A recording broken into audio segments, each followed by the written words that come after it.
At exactly 11:47 p.m., Sarah Mitchell received a voicemail. The problem was, her father had died 3 months earlier. Sarah stared at her phone screen. The number looked familiar, too familiar. Her hands began to shake, because the voicemail had come from her father's phone. Outside her apartment window, rain fell quietly over the city of Seattle. The room was dark except for the soft glow of a lamp beside her couch. For months, Sarah had been trying to move on, trying to accept that her father, Michael Mitchell, was gone. But grief doesn't disappear, it simply learns how to hide. With trembling fingers, she pressed play. Then she heard it. "Hey, sweetheart." The sound of his voice hit her like a wave, warm, gentle, comforting, exactly the way she remembered. Sarah froze. Tears instantly filled her eyes. She listened again, and again, and again. It was him. There was no doubt. The voicemail continued. "If you're hearing this message, then something happened to me." Sarah covered her mouth. Her heart pounded inside her chest. How was this possible? How could her father be speaking to her after his death? The answer came moments later. Michael explained that years ago he had begun recording messages for the future. Messages for the people he loved most, especially Sarah. He had recorded them for important moments in her life, birthdays, difficult days, milestones, moments when she might feel alone, moments when she might need him. "I knew I couldn't be there forever," he said, "but I wanted my voice to be." Sarah broke down crying. The tears she'd been holding back for months finally came pouring out. The truth was, her relationship with her father hadn't been perfect. During the last year of his life, she had been busy building her career, working long hours, taking business trips, answering emails late into the night. Every time her father asked her to visit, she promised she would come next week. And then next week became next month, and next month became never. After his death, those regrets haunted her. There were so many conversations left unfinished, so many words left unsaid, so many hugs she never gave. And now all she had left was a voicemail. But somehow, it felt like a second chance. Toward the end of the message, her father gave her an unusual instruction. "Go to the garage," he said. "Look for the blue box." The next morning, Sarah drove to her father's old house. Everything looked exactly the same. The front porch, the old oak tree, the wind chimes hanging beside the door. Walking inside felt like stepping into a memory. She made her way to the garage, and there it was. A dusty blue storage box tucked away in the corner. Her heart raced as she opened it. Inside were dozens of envelopes, each carefully labeled. One read, "Open when you're feeling lost." Another said, "Open when life feels unfair." Another, "Open when you're afraid." And one envelope caught her attention immediately. It simply said, "Open when you forgive yourself." Sarah sat on the garage floor and cried.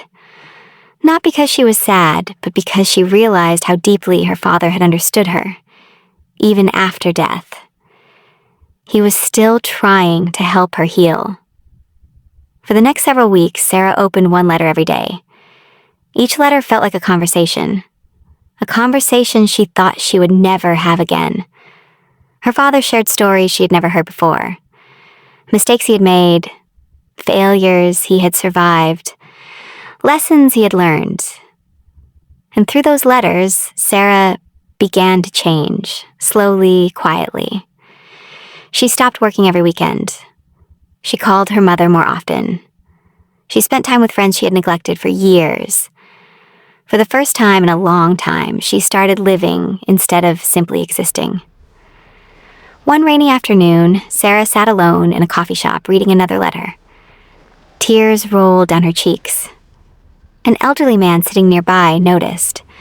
After a moment, he walked over. "Are you okay?" he asked gently. Normally, Sarah would have smiled and said yes, but something about him reminded her of her father. So she told him everything. The voicemail, the letters, the regret, the grief. The stranger listened quietly. Then he smiled and said something she would never forget. Your father didn't leave those letters because he expected you to be perfect. He left them because he knew you'd be human. Those words stayed with her for days, for weeks, maybe even forever. Months later, Sarah finally reached the last envelope. She had been avoiding it because once she opened it, there would be no more letters, no more messages, no more surprises. This was the end. With shaking hands, she opened the envelope. Inside was a single piece of paper, no long speech, no life lesson, no instructions, just one sentence. If you're reading this, then you've survived everything I was worried about. Sarah's vision blurred. She continued reading. Underneath was one final line. I'm proud of you. That was it. Just 4 words. But they broke something open inside her. For the first time since her father's death, Sarah felt peace. Not because she stopped missing him, but because she finally understood something. Love doesn't disappear when someone dies. It changes form. It becomes memories, lessons, voices, moments. It becomes the things they leave behind. Inspired by her father's messages, Sarah started a small online project, a place where people could record messages and letters for their loved ones, messages that could be delivered years later.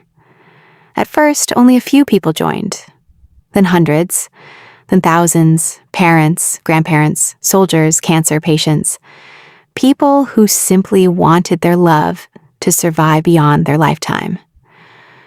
The project grew faster than anyone expected, because deep down everyone fears being forgotten, and everyone hopes their love will last. 2 years later, Sarah stood before a crowd of families at a community event. Many of them had received messages from loved ones they had lost.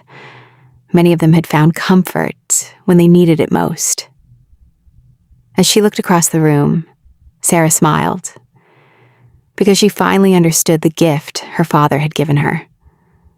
It was never about the voicemail, or the letters, or the memories. It was about love. A love strong enough to reach across time.